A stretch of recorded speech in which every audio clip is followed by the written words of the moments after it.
하나님 말씀 보겠습니다. 신명기 21장 10절에서 23절입니다. 한 절씩 교독하시겠습니다. 신명기 21장 10절.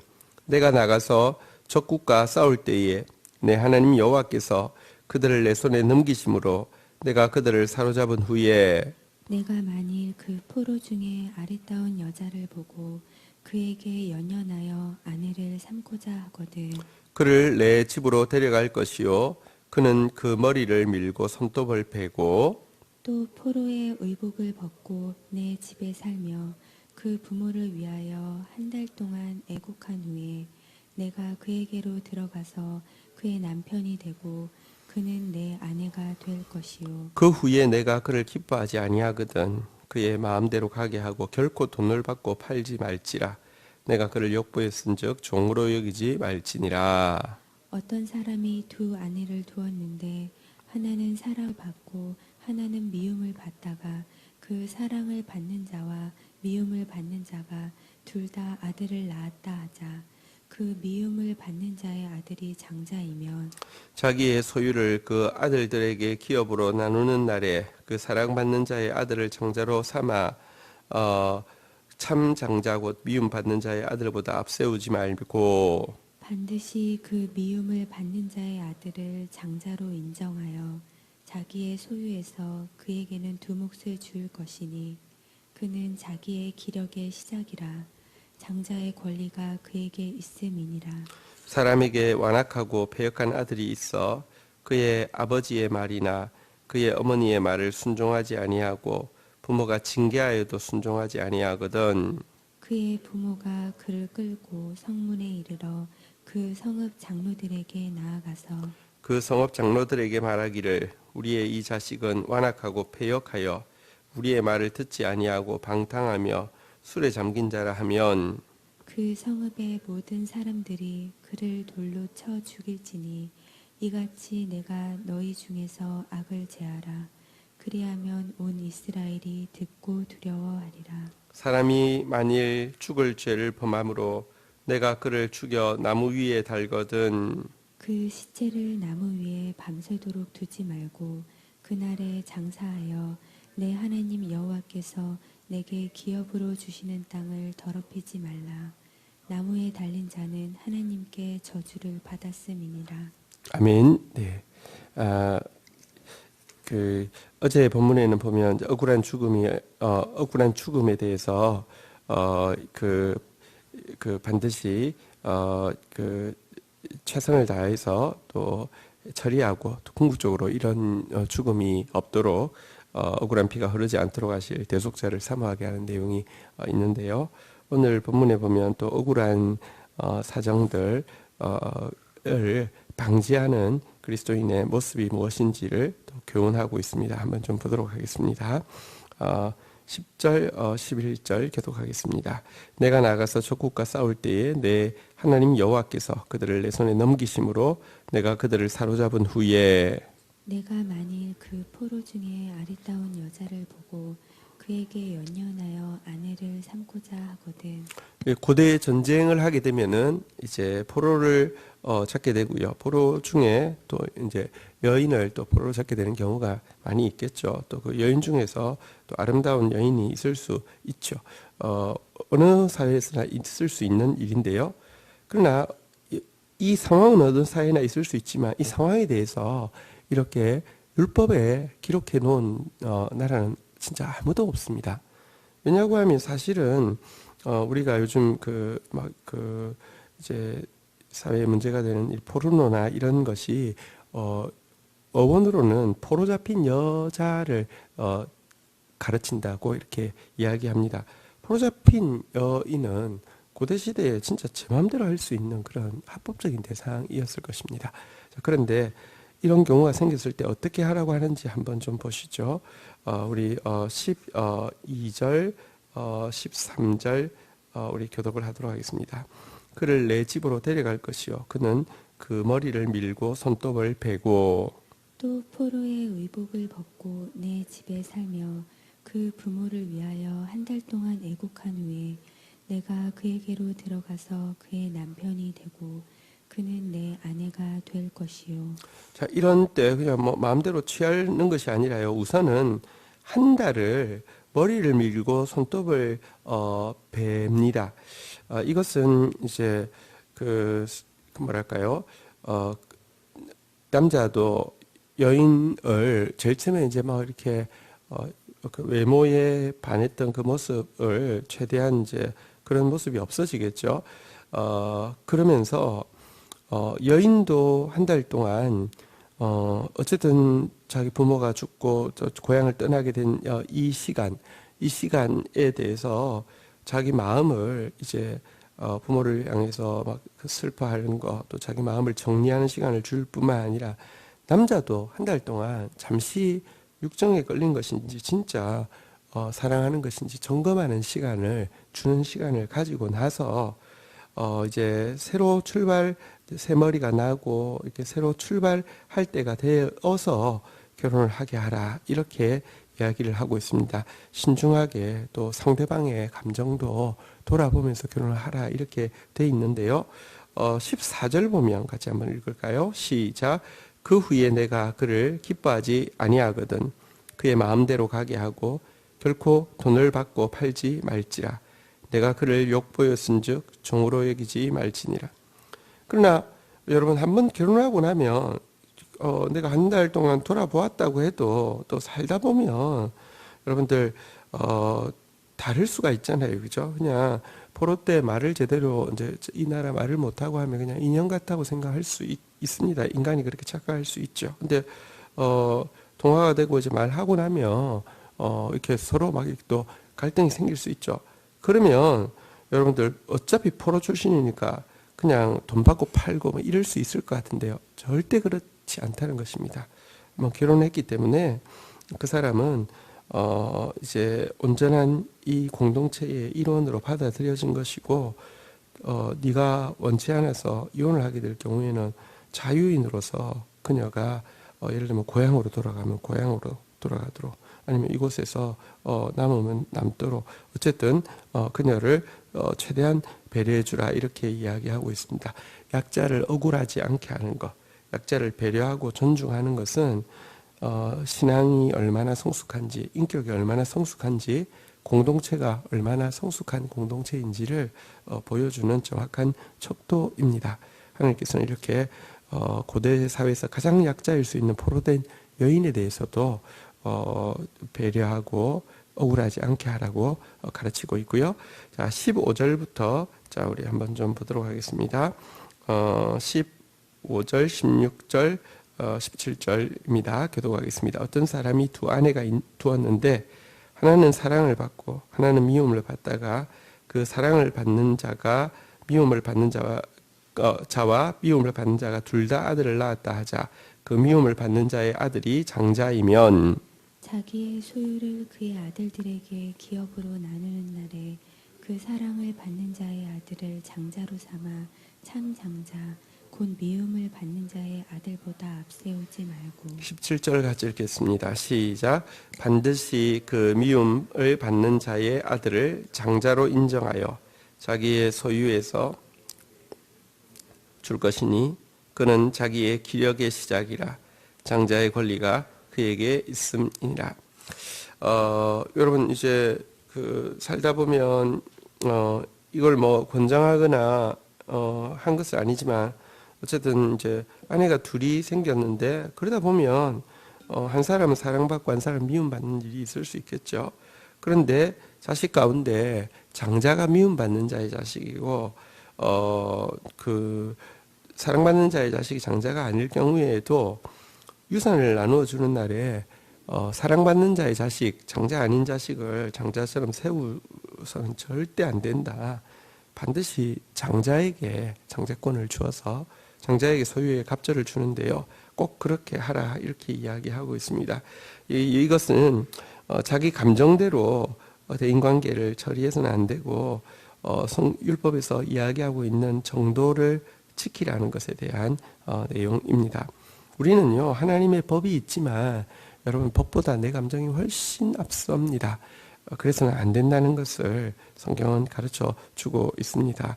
하나님의 법을 내 감정보다 앞세워야지 억울한 사람이 생기지 않습니다.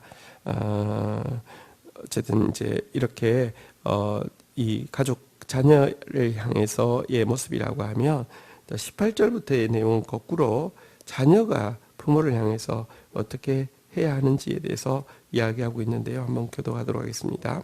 사람에게 완악하고 패역한 아들이 있어 그의 아버지 말이나 그의 어머니 말을 순종하지 아니하고 부모가 징계하여도 순종하지 아니하거든.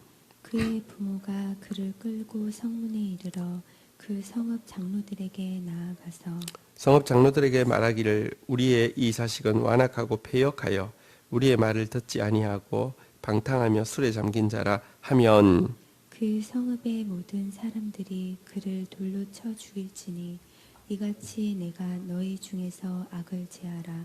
그리하면 온 이스라엘이 듣고 두려워하리라. 네.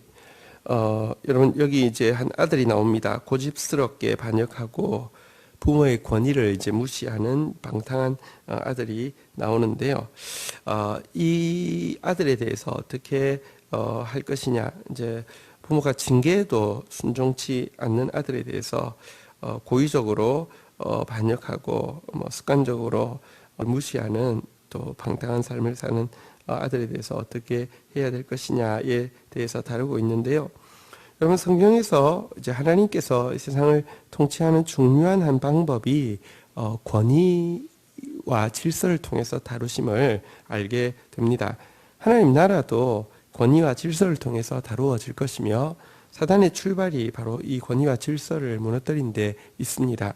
그런데 부모의 권위를 사실은 하나님께서 부여하셨음을 성경은 정확하게 제시하고 있습니다. 왜냐고 하면 사실 십계명은 돌판으로 치면 여러분 그 십계명에서 부모 공경은 돌판으로 치면 하나님 존중에 하나님 계명에 대한 이쪽 돌판에 기록되어 있습니다. 부모는 인간 계명에 들어가야 되는데요. 5계명 이쪽 돌판에 들어가 있는 이유가요. 끝에 보면 공경하라는 부모를 공경하라고 했는데 이 공경이라는 단어 자체가 사실은요 하나님을 향해서 사용하는 단어입니다. 하나님께서 주신 권위자인 부모에 대한 이 권위가 인정되지 않으면요 사실은 하나님에 대한 권위도 언제든지 무너질 수 있고요 또 모든 대인관계도 무너질 수 있음을 보여주고 있는 것입니다. 그런데 이와 같은 권위를 무시하는 경우에 대해서는요 엄격하게 다루어서 이와 같은 완악함과 배역함과 방탕함이 퍼지지 못하도록 하라 이렇게 이야기하고 있습니다. 물론 오늘날 이 법을 이렇게 사용하라는 것은 아닙니다. 계속 이야기하지만 구약은 초등교사와 유치원 선생님과 같은 가르침이고요. 이것은 우리에게 그 의미가 무엇인지를 알려주고 또 그 예수 그리스도를 보여주는 의식법 혹은 또 시대에 따라서 그 의미가 적용되어지도록 현실에 맞게 적용하는 시민법이지 이것 자체를 그대로 하라는 뜻은 아닙니다.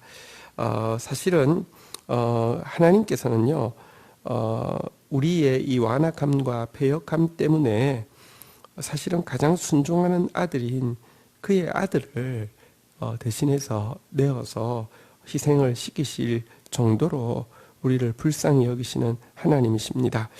이 죄에 대해서는 철저히 다루어야 하지만 이 죄를 우리가 다룰 수 없기 때문에 당신의 아들을 희생하신 분이 예수님 하나님이십니다. 이것이 좀 더 구체적으로 보이는 그것은 22절부터 정확하게 그렇게 소개하고 있습니다. 한번 볼까요? 교독하겠습니다. 사람이 만일 죽을 죄를 범함으로 내가 그를 죽여 나무 위에 달거든 그 시체를 나무 위에 밤새도록 두지 말고 그날에 장사하여 내 하나님 여호와께서 내게 기업으로 주시는 땅을 더럽히지 말라. 나무에 달린 자는 하나님께 저주를 받았으니 가장 극악한 죄를 지은 자는 어떻게 죽이느냐 나무에 달아 죽이라 이렇게 이야기를 하고 있습니다. 나무에 달아 죽인다는 것은 어떤 의미가 있냐고 하면 여러분 길거리에 있는 나무에 매달아서 이제 죽이면 그래서 사실 십자가형이 지난번에 제가 한번 영상 보여드렸는데 이렇게 가로판은 있는데 세로판은 따로 준비하지 않고 길거리에 있는 나무에다가 박는 것이 아마 정확한 모습이었던 것으로 보입니다. 그러면 보십시오.